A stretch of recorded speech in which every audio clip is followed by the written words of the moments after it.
Bapak Presiden Soeharto atau bisa kita kenal sebagai Bapak Gubernur Republik Indonesia. Beliau seorang purnawirawan Jenderal TNI AD yang telah berprestasikan atau mengabdikan dirinya kepada bangsa Indonesia dan juga militer Indonesia. Beliau yang lahir pada tanggal 8 Juni 1921 di daerah Bantul, seorang yang dikenal sebagai diktator dan keras, tapi memiliki prestasi yang luar biasa dalam membangun Republik Indonesia. Kami kelompok tua akan menjelaskan tentang masa kabinet Presiden Soeharto, dan saya Gabriel. Saya Winnie. Saya Della. Saya Jordi. Saya Pandi.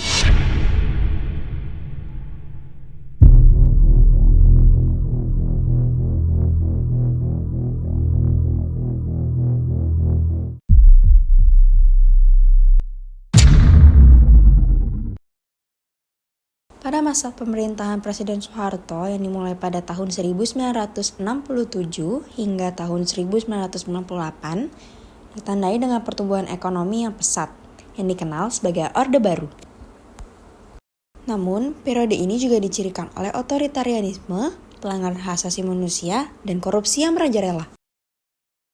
Kebijakan ekonomi yang stabil menyebabkan pertumbuhan ekonomi, tetapi pemerintahan yang otoriter dan kurangnya kebebasan politik menimbulkan ketidakpuasan dan kritik.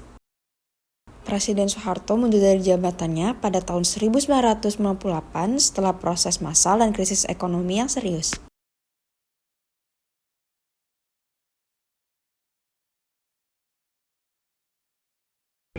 Selamat siang teman-teman dan selamat pagi. Kali ini nama saya Gabriel. Saya akan menjelaskan tentang politik dalam negeri, kebijakan-kebijakan yang dibuat di masa pemerintahan Bapak Soeharto sendiri. Oke, pada saat ini saya akan menjelaskan beberapa kebijakan politik dalam negeri yang dibentuk oleh Bapak Soeharto. Yang pertama, saya akan menjelaskan tentang penyederhanaan atau penggabungan partai politik.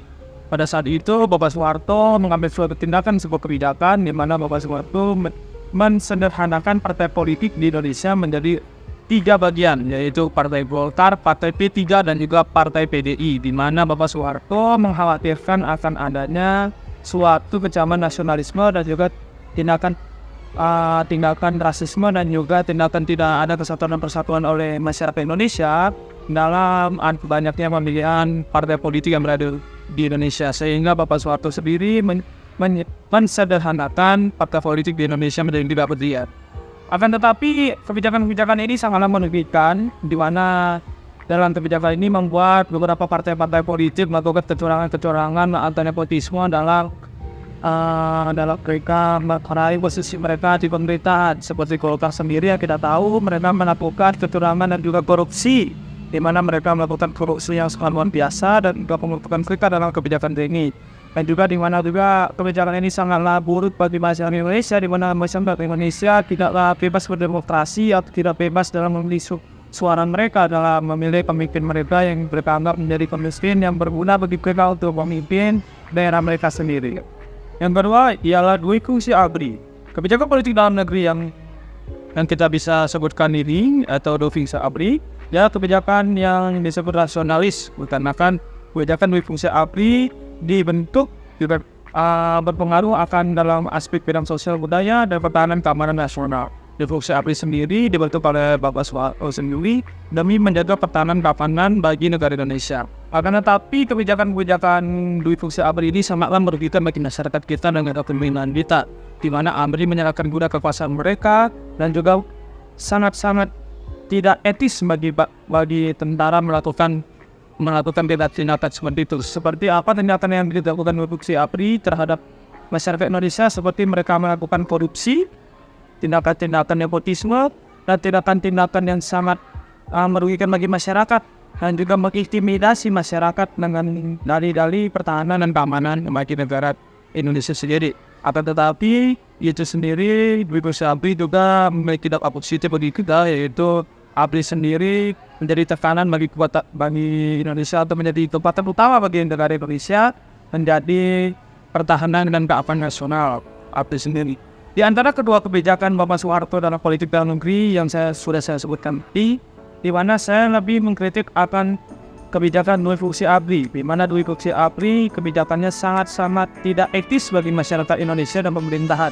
Dikarenakan walaupun ABRI sebagai tunggal atau kekuatan tunggal utama bagi Indonesia dalam mempertahankan NKRI, akan tetapi kebijakan dupungsi ABRI ini seperti disalahgunakan atau melenceng dari tugas Sabta Marga oleh tentara itu sendiri, di mana ABRI melakukan tindakan yang tidak rasionalis atau tidak nasionalis bagi masyarakat Indonesia, dan juga menggunakan dupungsi ABRI sendiri menjadi sebagai senjata utama mereka dalam mencari uang lebih dari pekerja asing. Itu saja dari saya, tetap politik dalam green.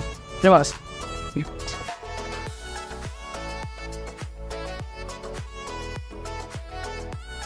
Lalu saya akan menjelaskan politik luar negeri pada masa kepemimpinan Presiden Soeharto.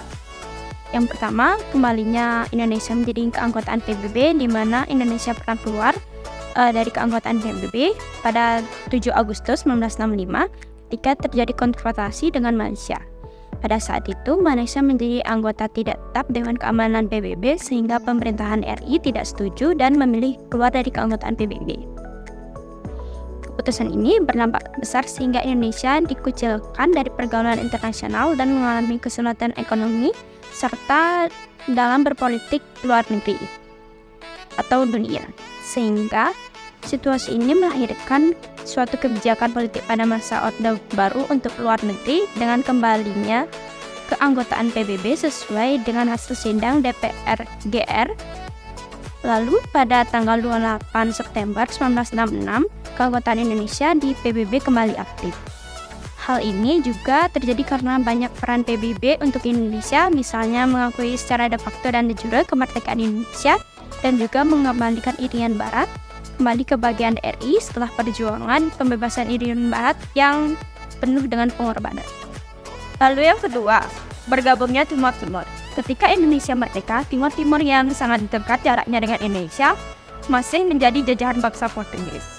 Hal ini sangat mempengaruhi kondisi Nusa Tenggara Barat dan Nusa Tenggara Timur yang letaknya sangat dekat dengan Timor Timur.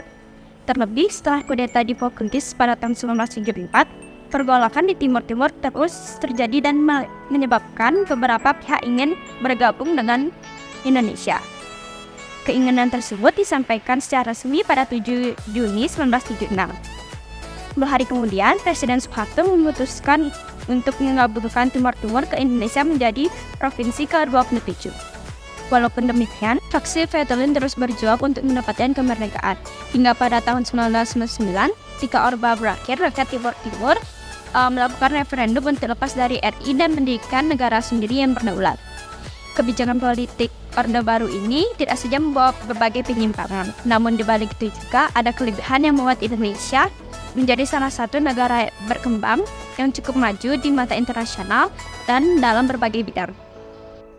Bergabungnya Timur Timur atau lebih dikenal dengan Timor Leste ke dalam wilayah Indonesia pada masa pemerintahan Presiden Soeharto merupakan sebuah kebijakan yang memiliki banyak kontroversial. Yang pertama, adanya pelanggaran HAM. Proses integrasi Timor Timur di bawah pemerintahan Presiden Soeharto disertai dengan adanya laporan pelanggaran hak asasi manusia, termasuk adanya penggunaan massal, pemerkosaan, dan lain sebagainya. Ini menimbulkan kritik keras dari masyarakat internasional dan merusak citra Indonesia di mata dunia. Lalu yang kedua, ketidakstabilan regional, di mana konflik di Timor Timur menciptakan ketidakstabilan di kawasan Asia Tenggara dan merusak hubungan Indonesia dengan negara-negara tetangga serta komunitas internasional. Berdasarkan kekurangan-kekurangan ini, bergabungnya Timor Timur menjadi sebuah kebijakan yang kontroversial dan menyebabkan konsekuensi yang serius bagi Indonesia baik secara domestik maupun internasional.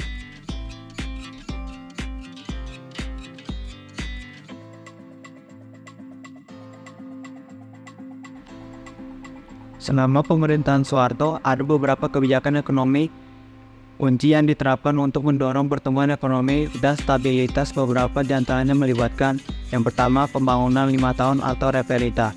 Penerapan rencana pembangunan 5 tahun atau jangka panjang yang dikenal sebagai reperita dengan fokus pada industrialisasi, pertumbuhan sektor manufaktur, dan peningkatan infrastruktur. Yang kedua, pembukaan diri terhadap investasi asing. Kebijakan liberalisasi ekonomi yang mengundang investasi asing untuk masuk ke Indonesia. Ini memungkinkan masuknya modal dan teknologi asing ke dalam ekonomi. Yang ketiga, kebijakan pertanian dan transmigrasi, penerapan program transmigrasi untuk mendistribusikan penduduk dan mengembangkan lahan pertanian di daerah-daerah yang jarang penduduknya. Program ini bertujuan untuk meningkat produksi pangan dan mengurangi tekanan pada daerah padat penduduk. Kritik tentang kebijakan pembukaan terhadap investasi asing adalah banyaknya terbengkalainya sektor pertanian, kerusakan lingkungan, berkurangnya lahan produktif, eksploitasi sumber daya alam secara berlebihan, dan hasil usaha lebih banyak dibawa ke negara asalnya. Jadi selanjutnya itu ada program keluarga sejahtera yang mana membantu masyarakat yang sudah berkeluarga yang tergolong miskin dalam halnya pembuatan kartu keluarga sejahtera yang nanti akan digunakan dalam program program keluarga harapan seperti itu teman-teman. Lalu juga ada program pemberdayaan perempuan yang mana mengajak perempuan untuk meningkatkan jumlah perempuan yang berpengaruh atau yang bergerak di bidang ekonomi dalam halnya ketenaga kerjaan. Kemudian ada juga program pengendalian inflasi yang mana melalui kebijakan fiskal dan kebijakan moneter, ekonomi dapat dikendalikan dengan relatif stabil. Kebijakan yang tadi sudah dibahas juga seringkali mencerminkan pendekatan otoriter dalam pengelolaan masalah sosial. Nah, perlu diingat juga sementara memberikan dampak positif, kebijakan-kebijakan yang sudah disebutkan tadi juga memiliki dampak negatif yang mana mengekang masyarakatnya lantaran kurangnya partisipasi dalam politik dan juga adanya pelanggaran hak dan asasi manusia yang ada pada kebijakan tersebut. Oleh karena itu, kebijakan-kebijakan tersebut tak lepas dari kritik-kritik orang yang mana merujuk kepada kebijakan-kebijakan tersebut. Ya, teman-teman, dari kebijakan ekonomi yang sudah saya bahas tadi, saya akan mengkritik salah satu kebijakannya, yaitu pemberdayaan perempuan. Yang mana dari kebijakan ini saya memiliki 3 kritik terkait dari model perempuan. Yang pertama, terkait pendekatan yang cenderung paternalistik, di mana pemberdayaan perempuan lebih sering diarahkan oleh pemerintah tanpa memberikan ruang cukup bagi partisipasi aktif perempuan dalam pengambilan keputusan. Lalu yang kedua, ada beberapa pihak yang menilai bahwa fokus pada aspek ekonomi seringkali mengabaikan aspek-aspek sosial dan budaya yang turut menentukan pemberdayaan perempuan. Lalu ada ketidaksetaraan gender dalam aspek-aspek non-ekonomi perlu mendapatkan perhatian. Yang seperti tadi ya saya bahasnya. Lalu yang terakhir terkait kebebasan berorganisasi dan berpendapat bagi perempuan. Ini berhubungan dengan yang tadi kritik kedua, yang terkadang dibatasi dalam konteks politik pada masa tersebut, yang mana masyarakat menginginkan adanya ruang lebih besar bagi partisipasi perempuan dalam kehidupan politik dan sosial. Nah, itu dia kritik-kritik tadi. Perlu diingat ya teman-teman, bahwa meskipun ada upaya positif dalam pemberdayaan perempuan pada masa Orde Baru, tapi perluasan pandangan dan partisipasi perempuan dalam berbagai aspek kehidupan masyarakat masih menjadi tantangan. Sekian dari kesimpulan kritik saya. Terima kasih.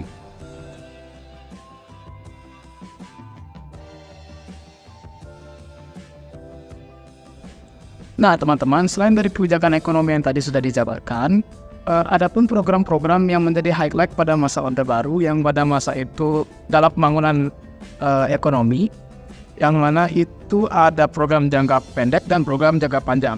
Nah, pertama-tama saya akan bahas yang program jangka pendek dulu. Pada program jangka pendek itu dalam artian merehabilitasi dan menstabilisasikan tingkatan ekonomi di Indonesia. Nah, yang ini jangka pendek ini juga bertujuan untuk menekan inflasi pada tahun 1966 yang pada saat itu mencapai di angka 650%. Ya, cukup banyak lah, cukup besar. Nah, cara dari penekanan inflasi ini yakni dengan cara menyeimbangkan anggaran belanja negara serta meningkatkan jumlah pinjaman dari luar negeri. Nah, selanjutnya ada juga program jangka panjang ya teman-teman, yang mana disebut dengan Repelita, rencana pembangunan 5 tahun atau Repelita. Program jangka panjang ini, ya tadi yang Repelita itu terlaksana hampir selama 5 periode, yang mana itu dibagi menjadi 5 Repelita ya jadinya.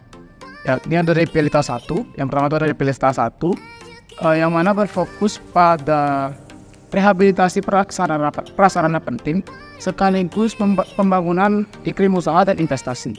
Nah, kemudian ada Repelita 2 dan Repelita 3 yang berfokus pada pencapaian pertumbuhan ekonomi, stabilitas nasional, dan pemerataan pembangunan dengan penekanan pada sektor pertanian dan industri yang mengolah bahan mentah menjadi bahan baku. Next, ada Repelita 4 dan Repelita 5, yakni mempertahankan capaian sebelumnya, yang sebelum-sebelumnya itu Repelita sebelumnya, dan memulai bergerak pada sektor industri terkhusus yang menghasilkan barang ekspor, industri yang menyerap tenaga kerja, industri hasil pengolahan hasil pertanian, dan industri yang dapat menghasilkan mesin-mesin untuk pabrik atau untuk industri ya. Nah, sekian dari saya mengenai 2 program penting yang menjadi highlight pada masa Orde Baru yang terlaksana di masa Orde Baru juga. Ya, terima kasih.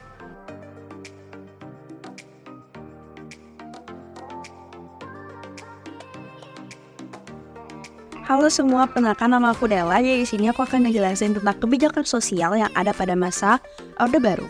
Nah, yang pertama yaitu mencankan program wajib belajar.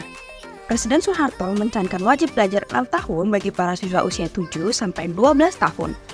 Program ini dicanangkan pada hari Rabu, 2 Mei 1984 oleh Presiden Soeharto dan Ibu Soeharto dalam upacara peringatan Hari Pendidikan Nasional dan Pencakan Gerakan Wajib Belajar yang berlangsung di Stadion Utama, Senayan, Jakarta. Nah, program ini dicanangkan untuk pemberantasan buta huruf dan meningkatkan pendidikan rakyat Indonesia. Nah, yang kedua yaitu melakukan pelarangan budaya Tionghoa. Masyarakat Tionghoa mengalami diskriminasi, yaitu pelarangan penggunaan bahasa Mandarin, pelarangan pelaksanaan tradisi, budaya adat istiadat pada masa Orde Baru, melalui Impres nomor 14 atau 1967. Setelah jatuhnya Presiden Soeharto, Impres ini dicabut dan diskriminasi pada masyarakat Tionghoa pun dihapus. Jadi, kritik terhadap pelarangan budaya Tionghoa pada masa Orde Baru dapat difokuskan pada pelanggaran hak asasi manusia, pembatasan kebebasan berekspresi, dan dampak negatif terhadap keragaman budaya di Indonesia. Pelarangan ini tidak hanya merugikan komunitas Tionghoa, tapi juga menghambat pertumbuhan harmoni dan pemahaman antar etnis di negara ini. Ya, baiklah teman-teman, kami sudah menyelesaikan dan juga kalian sudah menyaksikan video-video kami ya tentang menjelaskan tentang periode dan kebijakan Bapak Presiden Soeharto. Kami berharap kalian mengerti dan juga mohon maaf kan dari kami semua mungkin ada salah kata maupun salah informasi. Mohon maaf karena tidak ada yang sempurna itu hanyalah Tuhan. Ya, sekian dari kami ucapkan terima kasih buat teman-teman yang sudah menyaksikan video ini mulai dari awal hingga akhirnya. Ucapan penutup dari kami, wassalamualaikum warahmatullahi wabarakatuh. Bye bye.